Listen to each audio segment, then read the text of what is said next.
Hi friends, this is NJ, your host on this channel. So we'll continue our discussion on different archetypes.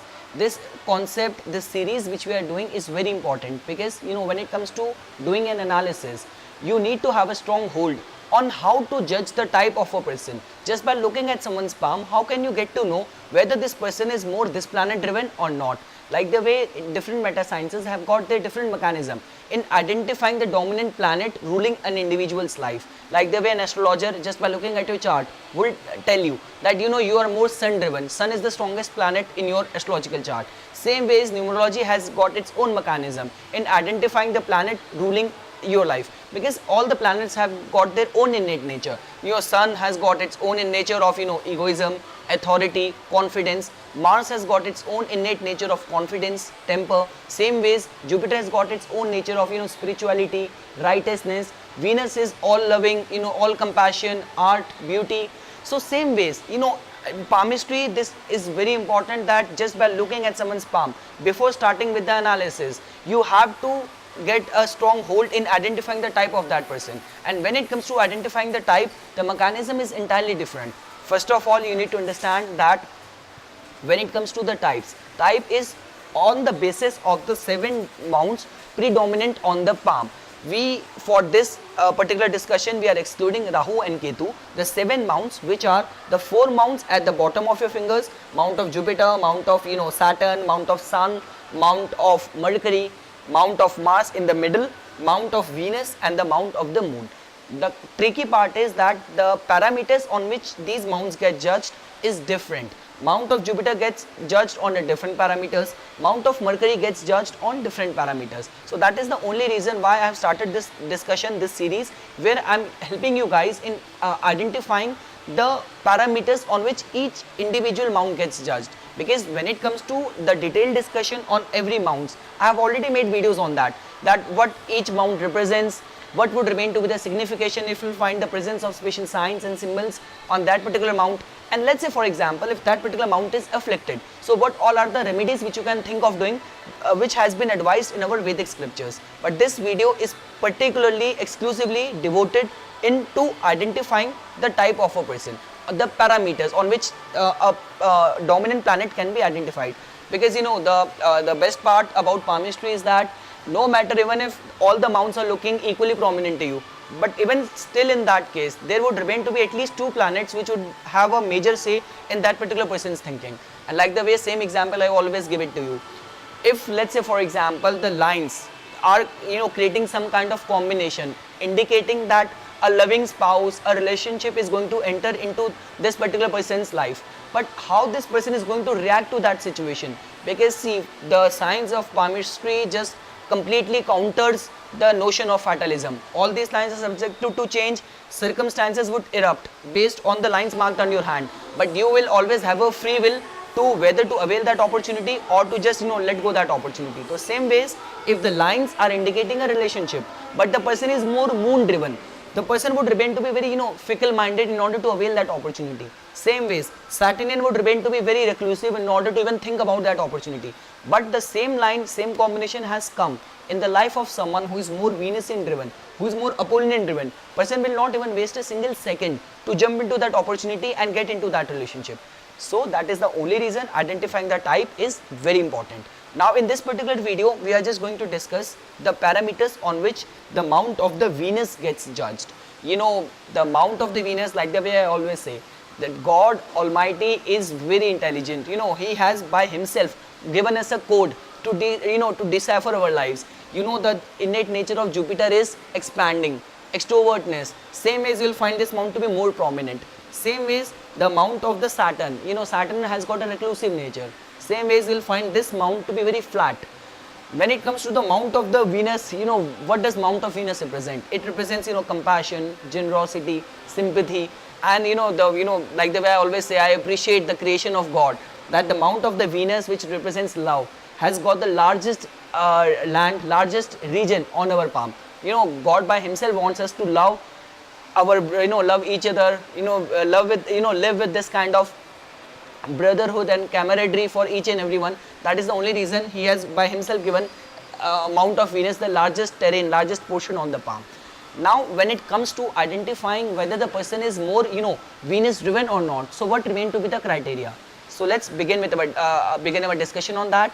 The first thing is mount. When it comes to the mount, this mount gets judged on two parameters. First is the area it occupies, and second, the fullness of the mount. So when I say the area it occupies, it always gets judged on the basis of the curve which lifeline is making on it.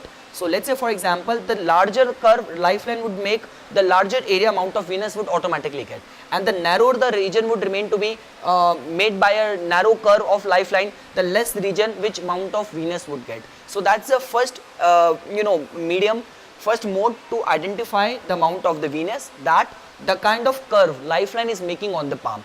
The larger the curve, larger real estate with the mount of Venus will get. Narrow the curve, the less region mount of Venus would get. Next comes the fullness and height of this portion, the mount of the Venus. So that can be of three formation. You would either find it very of kind of standard fullness, or let's say excessive fullness. When it comes to checking its fullness, it always gets checked by looking at the hand from various angles, by keeping the hand held straight on the eye level, or you could also check the mount of the Venus by looking at horizontal on an eye level. So this would give you a fair idea whether this mount is full, prominent, is risen high, or it is flat or deficient. So you also need to check it, and you can also check it in comparison with the mount of the Luna as well. So this would automatically give you a fair idea whether this portion is full, prominent, risen or not. So I'll again repeat, the mount of Venus gets judged on two parameters. First is the curve lifeline makes on it. Second is fullness and height and risenness of this portion. And when it comes to its fullness, it could be found in three formation. Either it could be full, like standard formation, or could be excessively swollen, excessively high, like a balloon about to get burst. This could be found in a flat formation. And the last is you might also find it in a very deficient or depressed kind of formation, which might indicate that, let's say in the case of a woman, she might have gone through some kind of hysterectomy, or men might have gone through some kind of prostate operation, and in extreme cases the person might have indulged into the negative side of Venus in the form of excessive indulgences in the alcohol, sex, drugs. So that might be the negative side of the mount of the Venus. So this is the one way, the first parameter on which the mount of the Venus prominence in someone's life get checked. The mount we have discussed. Then the second is, when it comes to finger, like the way we judge the upper mounts, mount of Venus doesn't have a finger attached to it.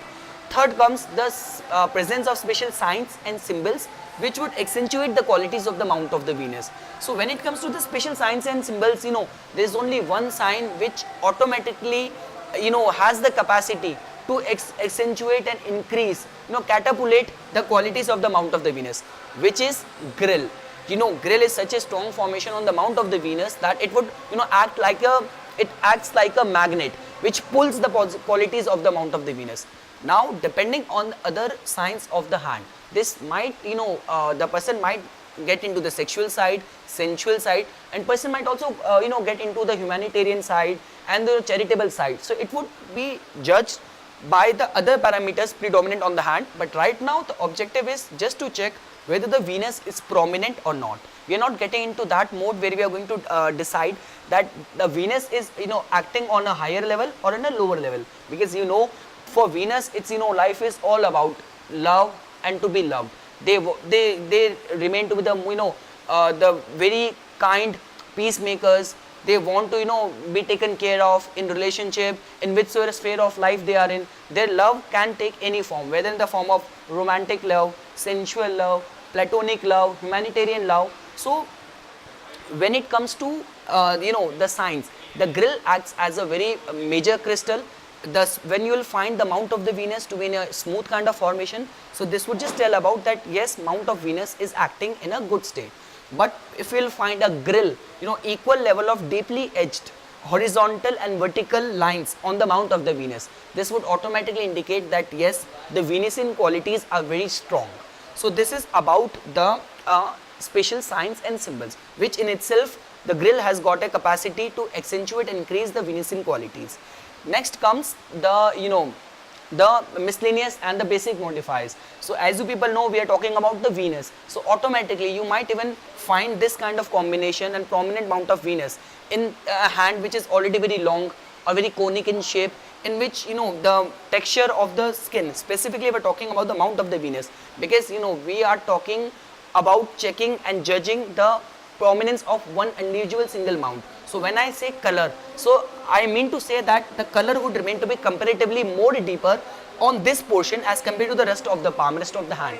So you might even find the more pinkishness on the mount of the Venus, which would again give you an add-on that the Venus might be prominent in this particular person's life. Venus might be ruling this particular individual's life.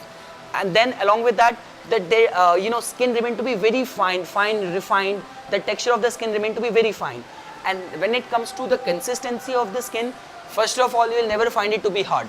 You will either find it to be either soft, or you will find it to be little bit elastic. So where you are putting you're putting your index finger on this portion, so it has got little bit of the skin is bouncing back, it has got the energy. So either you will find it to be soft, or you will find it to be little bit elastic. So this would give you additional points that yes, this mount is prominent in this individual's life. So I'll again give you a quick closure of this discussion, that when it's come to checking the prominence of the Venus in someone's hand, the first thing, the 50% point will be taken by the state of the mount. Then comes the presence of the special signs and symbols in the form of grill or smooth, whether this portion is smooth, mount of the Venus is smooth, or there is a proper grill kind of darkly edged, deeply edged grill kind of formation present on here. And the last, third, is the basic modifiers in the form of texture of the skin, which would remain to be very fine. Then remains to be the consistency of the skin, which would be either soft or little bit elastic, and the color of the this region, which would remain to be pinkish as compared to the rest of the palm. Now comes the portion where we have to discuss the best promising years. If you have found out, if you come to this conclusion that this person is more Venusian driven, so which all years would remain to be very successful and very promising in that particular individual's life. So generally it has been seen that 22nd to 27th, 22 to 27th years, the period of time has been allotted to the Venusian people. So if Venus is prominent in someone's life, so specifically the 22nd year, the 23rd year, and 26th year would remain to be very promising, would remain to be very fortunate. So as we people know that for Venus, Venusian people, it's all about love, going gaga over love. So that might be the time when the person might marry someone, or have a love entering into that particular person's life. Career would taking a leap ahead in that particular age, 22nd, 23rd or 26th. So those remain to be the most promising years of a Venusian person's life. Last is about the facial appearance. So what has been advised in our by the sage Parashara is that a Venusian driven person would remain to be their temperament remains to be windy, phlegmatic, not bilious, just the windy and phlegmatic. They have charming eyes, splendorous body. So this is something which has been advised by sage Parashara in our Brihathura Shastra. But when it comes to identifying the Venusian archetype, these people are very easy to diagnose, easy to judge, and easy to spot even in a crowd. I personally, trust me on this, these people are like, first of all, you'll find them to be their body is so gracious, nicely curved, that you will not even find any difficulty. Either you will find them to be very beautiful, or even if they will not be beautiful, let's say for example, so they will be like wearing so bright colored clothes, too much of the makeup and too much of the the kind of tantrums is they are throwing, you'll automatically get to know. But when it comes to specifically identifying their features, so you'll find their face to be little kind of very baby kind of face, with oval and round shape of the face, high cheekbones. So in the case of women, you might even see voluptuous breast, or very in the case of men, wide and broad chest. So these all remain to be the features. High set, broad forehead. So these would remain to be the features which would distinctively help you identify a Venusian archetype. So their skin would remain to be very soft, nicely, gracefully, curved skin. So every part of their body would be speaking out and about beauty and gracefulness inherent in their personality and their their constitution. So this is all what I wanted to say on the Venusian archetype. I hope you guys found this video informational. For further more updates and notification on palmistry, please subscribe my channel and like my Facebook page. Thanks.